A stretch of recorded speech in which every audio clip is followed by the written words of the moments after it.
Gauta informacija. Yra užgrobtas valdymo centras.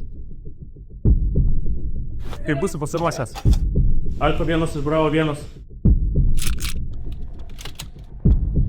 Dirbam. Einam. Žiūrėk, judam.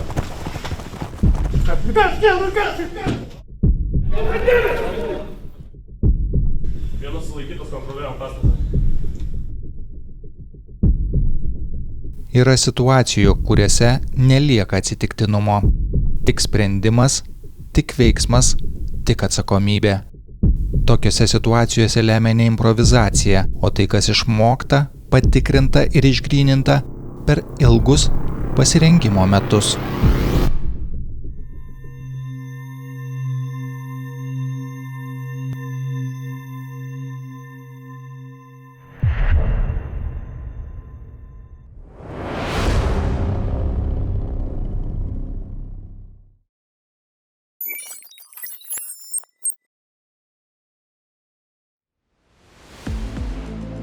Tūkstantis 1991 pavasarį, Lietuvai kuriant savo valstybės saugumo pamatus, pradėtas formuoti specialios paskirties policijos dalinys. Balandžio 4-ąją vidaus reikalų ministro Marijono Misiukonio pasirašytų įsakymų buvo patvirtinti greito reagavimo rinktinės Aras nuostatai. Pirmosios kuopos atsirado Vilniuje, Kaune ir Klaipėdoje, o vėliau dėl sudėtingos to meto kriminogeninės padėties ir Panevėžyje, Šiauliuose bei Alytuje.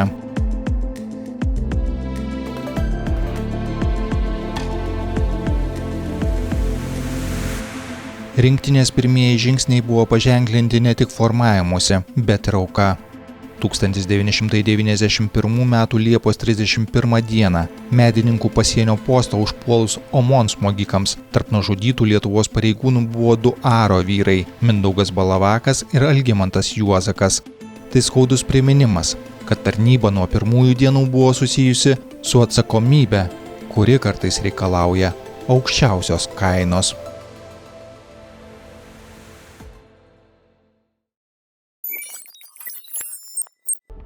Per radio ryšį praėjo vienas įtariamasis, buvo pastebėtas, bet tai nereiškia, kad vienas yra, galimai daugiau gali būti. Bandysim ištraukti informaciją, kiek ten turi įkaitų ar sužeistų yra panašiai. Užduotis kuo greičiau įvesti tvarką.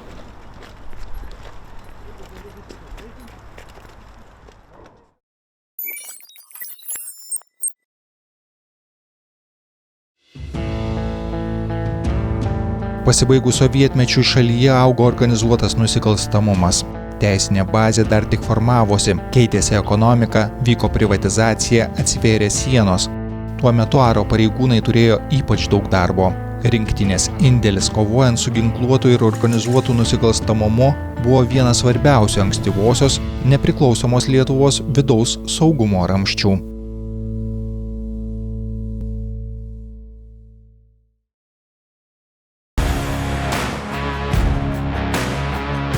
Esminis kokybinis lūžis įvyko 1994-aisiais, kai rinktinės rengimui padėjo Jungtinių Amerikos valstijų specialiųjų pajėgų instruktoriai veteranai. Are buvo įdiegta nauja atrankos sistema ir pradėta vykdyti vakarietiškus standartus atitinkanti rengimo programa. Nuo 1995 iki 1999 metų Jungtinėse Amerikos valstijose buvo rengiami Aro pareigūnai įkaitų vadavimo, sprogmenų neutralizavimo, derybų srityse. Tai buvo etapas, kai stiprėjo ne tik įgūdžiai, formavosi nauja profesinė kultūra, tiksli, reikli, paremta disciplina ir nuolatiniu tobulėjimu. Aštuntas viskas, krenti. Ką, ne, kad tu neįveikė. Lenkia tave. Trečias, patylėk. Įdėk, kitas jau startavo. Turėjo būtinai kitas galą.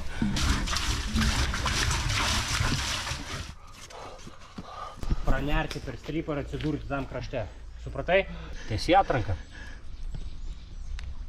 Taip, tam. Tada dirbam. 3 sekundės turi. Pavargai, rankos nelaiko.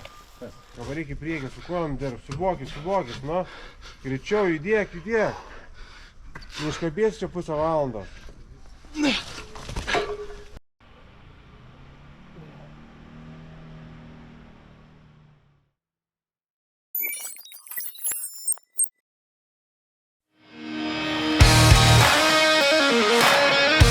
2004 metais Aras buvo reorganizuotas ir tapo tuo, kuo jį pažįstame šiandien – antiteroristinių operacijų rinktinė, atsisakyta antiteroristiniam padaliniui nebūdingų funkcijų, sustiprinta specializacija, aiškiau apibrėžti uždaviniai. Šiandien rinktinė organizuoja, valdo ir vykdo antiteroristinės ir įkaitų išlaisvinimo operacijas, pavojingų ginkluotų nusikaltėlių sulaikymą, sprogmenų paiešką ir neutralizavimą, vykdo derybas ir teikia metodinę pagalbą kitoms institucijoms.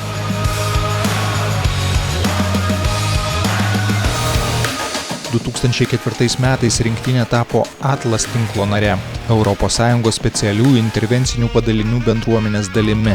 Narystė reiškia ne tik informacijos ir patirties apsikeitimą, bet ir pasirengimą veikti kartu su stipriausiais Europos partneriais. Šiandien Aras yra neizoliuotas padalinys, o Lietuvos policijos ir platesnės Europos saugumo architektūros dalis, dalyvaujantis bendrose antiteroristinėse operacijose ES ir asocijuotų Šengeno valstybių narių teritorijose. Šis pasirengimas buvo svarbus ir užtikrinant saugumą, kai Lietuva priėmė ypatingos svarbos užsienio svečius – JAV prezidentą Džordžą Bušą, karalienę Elžbietą II, NATO valstybių vadovus. Per pastaruosius metus Aro vaidmuo tik stiprėjo. Rinktinė dalyvauja bendrose pratybose su Lietuvos kariuomenė, su specialiųjų operacijų pajėgomis. 2024 metais Aras įtrauktas į Vidaus reikalų ministerijos jungtines specialiąsias pajėgas, skirtas reaguoti į nekonvencinės ir hibridinės grėsmes valstybės saugumui. Bendros pratybos, mokymai, dalymasis infrastruktūra ir praktinė patirtimi sustiprino tai, kas svarbiausia kritinėse situacijose – tarpusavio pasitikėjimą ir gebėjimą veikti kaip vieningai jėgai. Šiandien Aras yra ne tik elitinis policijos vienetas, tai svarbi visos valstybės saugumo sistemos grandis.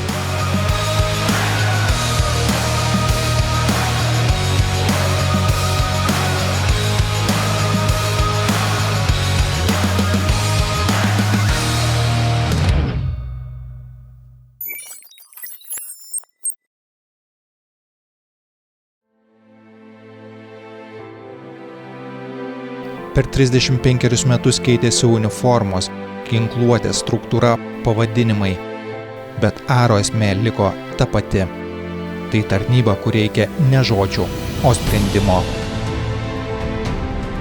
Komandiškumas, profesionalumas, pasitikėjimas, pagarba, atsakomybė ir svarbiausia, pasirengimas eiti ten, kur kiti sustoja.